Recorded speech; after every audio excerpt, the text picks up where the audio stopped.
আমি সুতপা। ব্যাঙ্গালোর থেকে দুদিনের ছোট্ট ভ্রমণ আমাদের আজ শেষ হতে চলেছে। বেশ ভালোই কাটালাম তামিলনাড়ু রাজ্যের মুদুমালাই টাইগার রিজার্ভে জঙ্গল সাফারি করে আর ওয়াইল্ডারনেস রিসর্টে কাটিয়ে। আজ 25শে মে রবিবার দুপুর 12:30।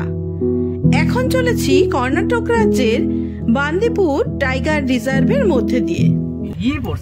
বেরিয়ে টেরিয়ে কি দেখছে? কিছু আছে মনে হয়, কি দেখেছে? কিছু তো আছে। এতগুলো লোক যখন দাঁড়াও আমি দেখছি কিছু নেই। ও হাতি, হাতি, 4টে হাতি, দুটো মা বাবা বাচ্চা। তারা দিলে এখন সবাই মিলে পালাবে না, কুল পাবে না। হ্যাঁ, গাড়ির দিনে হাতি দেখছে, বাচ্চা নিয়ে আবার গেছে। তুমি কারেক্ট করছো। চলুন পথ চলতে চলতে আপনাদের সাথে না হয় একটু গল্পই করা যাক। মুদুমালাই থেকে ব্যাঙ্গালোর শহরের দূরত্ব 250 কিলোমিটার। ভাগ্নের বাড়ি পৌঁছতে পৌঁছতে সময় লেগে যাবে 5 ঘন্টা মতো। তবে এই সমস্ত যাত্রাপথটি অপূর্ব সুন্দর।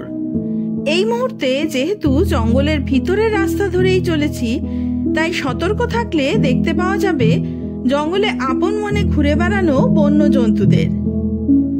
ব্যাঙ্গালোর শহর থেকে অনেকেই সপ্তাহান্তে উটি ট্যুরে যান, তারাও কিন্তু এই পথটি ব্যবহার করেন। যদিও জঙ্গলের ভিতরের এই রাস্তাটি রাত 9টা থেকে ভোর 6টা পর্যন্ত বন্ধ থাকে। গতকাল থেকে আজ পর্যন্ত মুদুমালাইতে সব সময়ের জন্যই বৃষ্টি পেয়েছি আমরা, কিন্তু জঙ্গল ছেড়ে বেরিয়ে আসতেই দেখছি ঝকঝকে আকাশ। ব্যাঙ্গালোর শহরের উচ্চতা সমুদ্রপৃষ্ঠ থেকে 920 মিটার আর মুদুমালাই 1200 মিটার মতো। মানে আমাদের রোড ট্রিপে উচ্চতাজনিত কোনো অসুবিধা হয়নি তেমন। দুদিকে প্রাকৃতিক সৌন্দর্যে ভরপুর সম্পূর্ণ রাস্তাটি। গন্ডুলিপেট পৌঁছতে পেলাম যেখানে আগের দিন আমরা দাঁড়িয়েছিলাম, সূর্যমুখী বাগানে ঘুরে দেখতে। এখানে রাস্তার ধারে অনেক সূর্যমুখী ফুলের বাগান, সম্ভবত চাষের জন্যই। কিন্তু আমাদের মতো টুরিস্টরা প্রায়শই গাড়ি থেকে নেমে এখানকার সৌন্দর্য উপভোগ করেন, তাই বলতে গেলে এটাও একটা স্পট। আজকে এই মুহূর্তে আমাদের ইচ্ছে রয়েছে, যেহেতু মাইসোর শহরের গা ঘেঁষে যাব, তাই মাইসোর প্যালেস ঘুরে দেখবো একবার। আমি প্রায় 10 বছর আগে চেন্নাইতে চিকিৎসার কারণে এসে মাইসোর উটি ঘুরে গিয়েছিলাম। এবার যদি সময় সুযোগ হয় আরেকবার না হয় ঘুরে দেখব ঐতিহাসিক এই জায়গা। চলুন দেখতে দেখতে চলেও এসেছি মাইসোর প্যালেসের সামনে। রাস্তার ধারে ঘোড়ায় টানা গাড়ি দাঁড়িয়ে রয়েছে, যাতে চেপে শহরও ঘুরে দেখা যায়। তবে প্যালেস আগে ঘুরে দেখা হবে না খাওয়া দাওয়া আগে হবে, এই নিয়ে দেখছি ছেলে মেয়েদের বেশি আগ্রহ রেস্টুরেন্টের প্রতি। অগত্যা কি আর করা, ওদের ইচ্ছেরই প্রাধান্য দিতে হবে। প্যালেসের বাইরে দেখতে দেখতে চলেছি, কিন্তু ভিতরে যেতে হলে টিকিট কাউন্টারে গিয়ে টিকিট কাটতে হবে, যার সময়সীমা সকাল 10টা থেকে বিকেল 5:30। আর এখন ঘড়িতে 3টে মতো বাজে। কিছু সময় এখনো হাতে আছে, দেখি খাওয়া দাওয়ার পরে হয় কিনা। গুগল দেখে অনেক আলোচনা করে শেষমেশ যে রেস্টুরেন্ট খুঁজে বের করেছে ওরা, সেটির নাম হলো গুহা, যা পাই ভিস্তা হোটেলের একটি ফ্লোরে রয়েছে। তবে গুহা বা গুম্ফা রেস্টুরেন্ট মাইসোরে বেশ জনপ্রিয়। ভিতরে ঢুকতেই নজর কাড়বে এর ইউনিক কেপ থিমড অ্যাম্বিয়েন্স। সত্যি যেন মনে হচ্ছে আপনি কোনো গুহার ভিতরে চলে এসেছেন। চারিদিকে পাথরের দেওয়াল, আলো আধারি পরিবেশ, সঙ্গে দেয়াল চিত্র নানাভাবে সজ্জিত। আলো আধারিতে চারিদিক অত স্পষ্ট নয় বলে মোবাইলে অতটা ধরা পড়ছে না, তবে খালি চোখে বেশি বুঝতে পারা যাচ্ছে। যথেষ্ট থ্রিলিং পরিবেশ চারিদিকে। আপাতত আমাদের 5 জনের জন্য টেবিল খোঁজার পালা এখন। বাইরেও ওয়েটিং এ থাকতে হয়েছিল আমাদেরকে কিছুক্ষণ। বোঝা যাচ্ছে বেশ ডিমান্ডিং এখানকার রেস্টুরেন্ট এটি। যাই হোক, চলুন এবারে ঠান্ডা মাথায় বসে খাবারের অর্ডার দেওয়া যাক। যদিও সার্ভিসিং এর স্টাফরাও দেখছি ইউনিক ইউনিফর্ম পরা।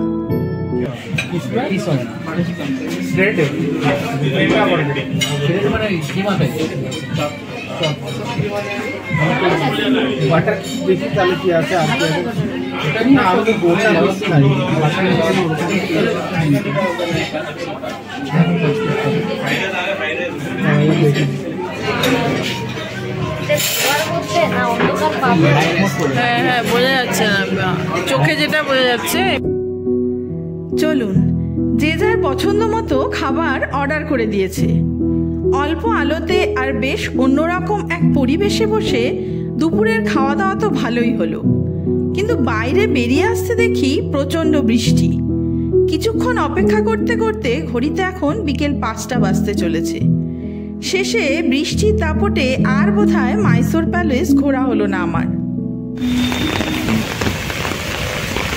তো বৃষ্টি জানি না মাইসোর প্যালেস কি করে দেখবো, আজকে সকাল থেকে আমরা যেখানে যাচ্ছি বৃষ্টি।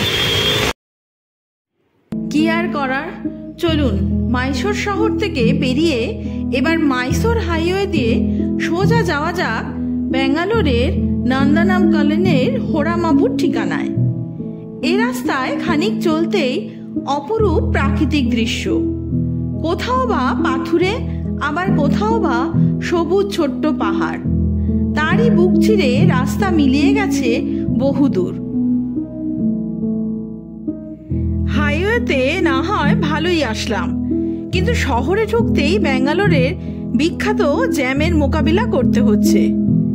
মাইসোর থেকে ব্যাঙ্গালোর 140 কিলোমিটার, সময় লাগে 2.5 ঘন্টা মতো, কিন্তু 4 ঘন্টাতেও এখনো ঘরে ফিরতে পারলাম না। যেভাবে যত ভিন্ন ভিন্ন রাস্তা হয়ে যায় না কেন, দীর্ঘ সময় অপেক্ষা করতে হচ্ছে লম্বা গাড়ির লাইনের পিছনে। শেষমেশ রাত 8:30টাতে ঘরে ফিরলাম। পরদিন সকাল হলো ড্রয়িং রুমের জানলা দিয়ে ট্রেন চলাচল দেখতে দেখতে।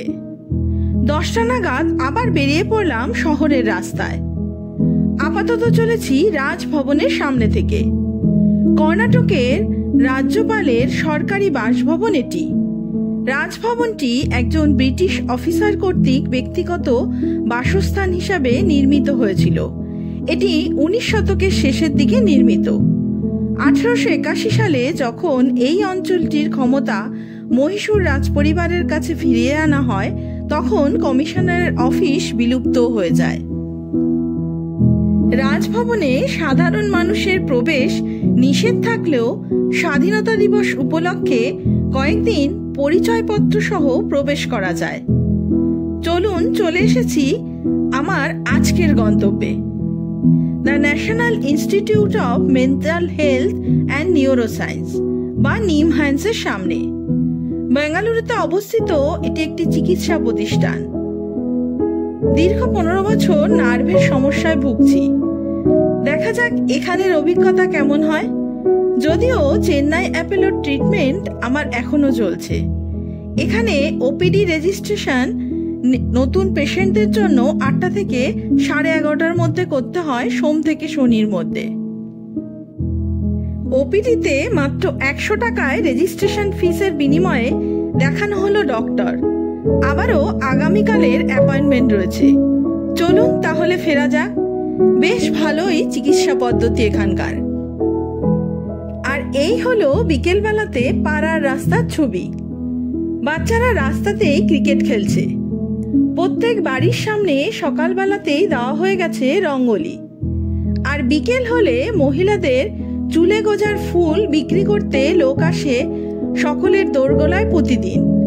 কর্ণাটক রাজ্যের সংস্কৃতি এটি।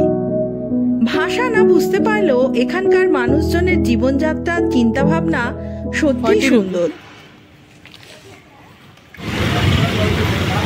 क्या है इस आम का नाम क्या है? तोतापुरी। अब फिर से बोलिए। तोतापुरी। तोतापुरी कच्चा ही खाता है क्या? कच्चा ही खाता है? यही खाता। आप खाता है एक पीस? नहीं नहीं, ऐसे खाता है? ऐसे खाता ना। याद रखेंगे आपको बारे में। চলুন এবারে না হয় এক অন্যরকম জায়গা থেকে ঘুরে আসি। রবিবার, আরেকটা ছুটির দিন, তাই চলে আসলাম উলসুরের এমজি রোড মলের কাছে গুরুদুয়ারা শ্রী গুরু সিং সভা। ব্যাঙ্গালোরে বৃহত্তম শিখ মন্দির এটি। শ্রী গুরু সিং সভা উলসুর লেকের ধারে অবস্থিত। 1943 সালে নির্মিত হয়েছিল আর 1945 সালে উদ্বোধন হয়েছিল। শিখ ধর্ম একটি ভারতীয় ধর্ম যা পঞ্চদশ শতাব্দীর শেষের দিকে পাঞ্জাব অঞ্চলে গুরু নানক দ্বারা প্রবর্তিত হয়েছিল। এই ধর্মের অনুসারীরা শিখ নামে পরিচিত এবং তারা শিখ ধর্মের পবিত্র ধর্মগ্রন্থ গুরু গ্রন্থ সাহির অনুসরণ করে। শিখ ধর্ম মূলত এক ঈশ্বরবাদ, সেবা এবং সামাজিক ন্যায় বিচারের ওপর জোর দেয়। অন্যান্য গুরুদ্বারার মতো এখানেও প্রথমে ঢুকেই আগে নির্দিষ্ট জুতো রাখার জায়গায় জুতো রেখে তারপর ওপরে প্রার্থনার হলের দিকে যেতে হবে।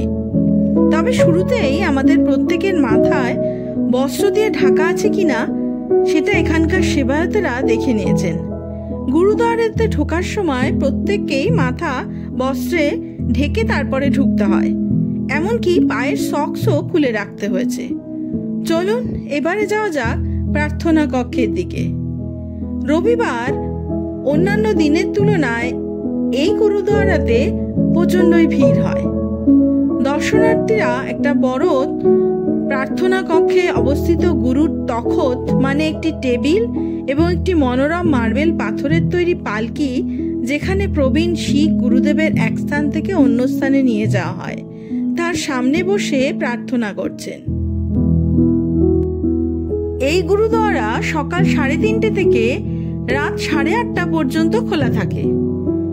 এখানে প্রবেশের জন্য যদি কারো কাছে মাথা ঢাকার জন্য নিজস্ব কোনো কিছু না থাকে, তাহলে নিচে প্রবেশদ্বারের পাশেই একটি বক্সে বস্ত্র রাখা রয়েছে। এখানে সবই ফ্রি অফ কস্ট।